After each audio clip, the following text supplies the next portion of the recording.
ओम साई राम। मंजू दी के द्वारा जो चैनल बाबा बनवाए हैं, साई बाबा एक्सपीरियंसेस, इसके थ्रू मैं अपना एक अनुभव आप लोगों के साथ शेयर कर रही हूँ।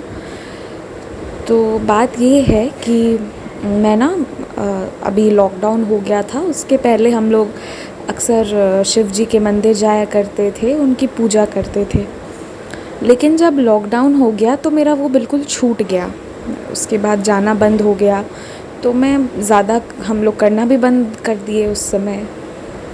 तो और बस मेरा भाई है, वो थोड़ा बहुत करता है जो उससे हो पाए। और मैं तो कहती हूँ कि बाबा आप ही सब कुछ हैं, तो मैं बाबा के सामने ही प्रणाम करती हूँ। पर बाबा के शिव रूप को मैं बिल्कुल ध्यान नहीं दे रही थी। और इतने समय से मंडे आता है, मतलब हर वीक मंडे आता था, पर मैं कुछ वैसा करती नहीं थी। तो उस दिन क्या हुआ ना, देखिए आप, जगन्नाथ जी की यात्रा निकलने वाली थी और मैं बाबा को याद कर रही थी और मैं ये सोच रही थी कि मतलब बाबा को मुझसे जैसे वर्शिप करवाना होगा वो मुझे वैसे दर्शन दे देंगे। क्योंकि ट्यूसडेज़ को ना कई बार कोई ना कोई ग्रुप में, अगर मैं याद करूँ तो मुझे हनुमान जी के फ़ोटो मिल जाते हैं। और जब मैं कान्हा जी को याद करूँ तो बहुत सुंदर रूप के कान्हा जी कोई मुझे स्पेशली भेज देते हैं। तो ये चीज़ें हो रही थी। अब उस दिन क्या हुआ, मंडे के दिन मेरा बिल्कुल ध्यान नहीं था शिव जी पे। मैं बस ऐसे सोच रही थी कि बाबा को जो भी करवाना होगा वो करवा लेंगे। और मेरी प्लानिंग थी कि मैं रथ यात्रा जो है हो रही है, तो मैं कृष्ण जी के बारे में कुछ करूं। पर देखिए उसी दिन क्या हुआ कि मंजू दी मुझे एक फ़ोटो भेजी। नहीं, मंजू दी मुझे फ़ोटो नहीं भेजी, उन्होंने ना एक लिंक भेजा। वो कर्पूर गौरम करुणावतारम वाला लिंक भेजा। उन्होंने अपना एक्सपीरियंस शेयर किया है और लास्ट में कर्पूर गौरम करुणावतारम गाया है, बहुत सुंदर है वो। तो मैं वो देख रही थी, तो उन्होंने बताया था, एक्चुअली उन्होंने एक सेंटेंस लिखा था कि लास्ट में जो आधे पार्ट का वीडियो है लास्ट का, उसमें मेरे द्वारा बनाई हुई एक पेंटिंग लगी हुई है। ये बात उन्होंने कही और मेरा बहुत इच्छा हुआ कि मैं उसे उसी समय चेक करूं। हालांकि ऐसा होता है ना कि मंजू दी मुझे सारे लिंक्स भेजती है ना, लेकिन ये रिकॉर्ड है कि जो लिंक को मुझे बाबा को जब जो रिप्लाई देना रहता है ना, वो मुझे उसी वक्त वो वीडियो खुलवाते हैं। क्योंकि मेरे 2 अकाउंट हैं, तो जिस अकाउंट यूट्यूब पे, तो जो सेकंड अकाउंट है उसे सब्सक्राइब किया हुआ है और मैं सिर्फ उतने ही चैनल सब्सक्राइब करके रखती हूँ जो मैं देख पाती हूँ, नहीं तो मैं सारे चैनल्स नहीं सब्सक्राइब करके रखती हूँ। तो मंजू दी का हमेशा का रिकॉर्ड है कि लिंक तभी मेरे पास आएगा, मतलब मेरे हाथों से वो तभी खुलेगा जिस वक्त मुझे उसकी सबसे ज़्यादा ज़रूरत होगी। तो ये हुआ, उन्होंने मुझे ये कहा तो कैसे तो मेरा मन हुआ कि मैं चलो देखती हूँ उस दिन कि आखिर क्या है इस वीडियो में। जब मैं खोली, इतनी सुंदर पेंटिंग थी और मैं उसका पिक्चर क्लिक करके भेजी और उधर से मंजू दी मुझे उसका ओरिजिनल फ़ोटो भेज दी।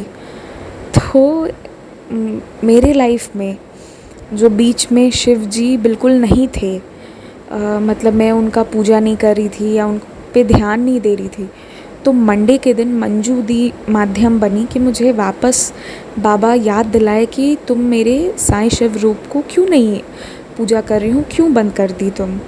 तो ये मेरा एक पहला अनुभव था। ये दीदी के ही थ्रू हुआ था कि उन्होंने ये लिखा था। और दूसरा ये कि जब मुझे कान्हा जी का याद आया, तो मंजू दी का क्या है ना कि वो जब भी कुछ नया गाती हैं तो वो मुझे पर्सनल में भी ज़रूर भेजती हैं कि सुयेशी आप इसको देखिएगा, ऐसे करके। तो वो मुझे बहुत बार भेज चुकी हैं, बहुत सारे मतलब रेगुलर भेजती हैं। तो उस दिन क्या, एक दिन उन्होंने क्या किया था ना कि वो विट्ठल जी का कुछ भेजी थी, या मैं उनके चैनल पे देखी थी था कि विट्ठल जी का, क्योंकि उनके 2 चैनल्स हैं, एक सॉन्ग वाला है और एक एक्सपीरियंसेस वाला है। तो पहली बार जब उन्होंने भेजा था ना, मेरा इंटरेस्ट नहीं आया था, तो मैंने उस दिन खोला नहीं। अब ये भी भगवान जी की लीला होती है, मैंने वो नहीं खोला, मैं दूसरे प्रेयर्स फॉर वर्ल्ड खोल के देख रही थी उनके। तो उसके बाद क्या हुआ कि जब मुझे कृष्ण जी साई कृष्ण रूप का ध्यान गया, जब मैं साईं कृष्ण को याद करने लगी।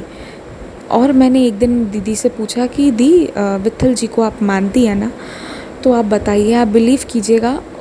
उनसे तो मैंने कहा ही, लेकिन जो मेरा मतलब मुझे ना उसके बाद जो मैं जिन भगवान के बारे में सोचती हूँ वो भगवान के बारे में इनके यूट्यूब में ऑलरेडी रिकॉर्डेड रहता है, और उसके बाद मैं यूट्यूब खोलूँगी ना तो कुछ भी हो जाए मुझे रिकमेंडेशन वही वीडियो आएगा उनके चैनल का जो मैं सोचती हूँ। जब मैं कान्हा जी के बारे में सोची तो मुझे पंडारी नाथ का एक भजन मिला, जिसको मैंने तब भी नहीं खोला, और मैं उनसे पूछी दीदी से। फिर उन्होंने इतनी सुंदर स्टोरी बताई पंडारी नाथ के बारे में, मैं इनके थ्रू पंडारी नाथ के बारे में जान पाई, और फिर मैं भगवान के और करीब हो पाई।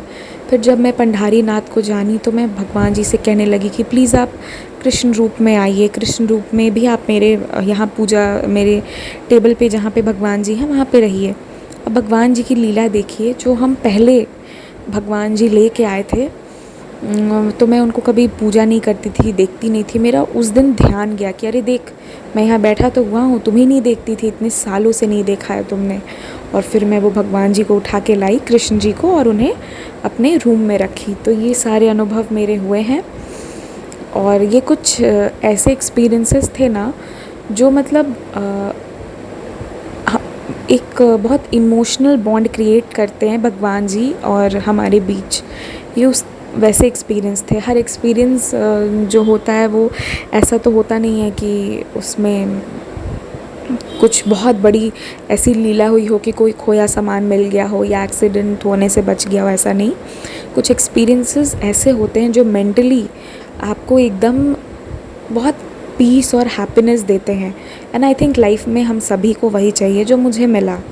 तो बस आप लोगों के साथ ही एक एक्सपीरियंस मैंने शेयर किया। बाबा की मर्ज़ी रही तो आगे और अनुभव भी शेयर करूँगी।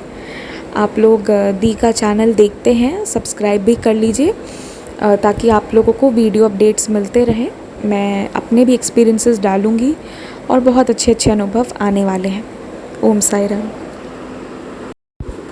और मैं एक बात और इन बिटवीन आप लोगों को बताना तो भूल ही गई कि मंजू दी संदेश लिख के भेजती है ना, तो ये मेरे साथ इससे जुड़ी एक लीला है। वो लीला ये है कि जो मेरे मन में चल रहा होगा पक्का वही संदेश में आता है। हालांकि मैं भी संदेश मतलब बहुत जगह सुनाती भी थी बोल के, और अब लिख ही रही हूँ, बट मैंने ये चीज़ देखा है कि सुबह जो मैं, क्योंकि मैं तो एक दिन पहले लिखती हूँ संदेश, मॉर्निंग में मैं नहीं लिखती हूँ, मैं रात में बाबा से पूछ के लिखती हूँ। पर मंजू दी के साथ मेरा कुछ ऐसा ही रहा है हमेशा कि पक्का जो मेरे मन में सुबह चल रहा होगा, अगर मैं कुछ सोच रही होंगी तो वो इनके संदेश में लिखा आ जाएगा। तो ये भी एक एक्सपीरियंस है। ये चीज़ भी दर्शाता है ना कि जो सच्चे मन से कर रहे हो, सच्चे मन से लिखते हैं ना, तो वो ना रिफ़्लेक्ट हो जाता है, क्योंकि बहुत लोग उससे कोरिलेट कर पाते हैं। तो ये भी मेरा एक एक्सपीरियंस है। आज मैं आपको जो भी एक्सपीरियंसेस बताई हूँ, ये एक्सपीरियंसेस कुछ मतलब ऐसे एक्सपीरियंसेस है जो दिल की बॉन्डिंग्स और मेंटल पीस एंड हैप्पीनेस देते हैं, और इससे बड़ा मिरेकल क्या हो सकता है जो आपको सुकून और खुशी दे। और आगे मैं शेयर करूँगी। अभी के लिए ओम साई राम।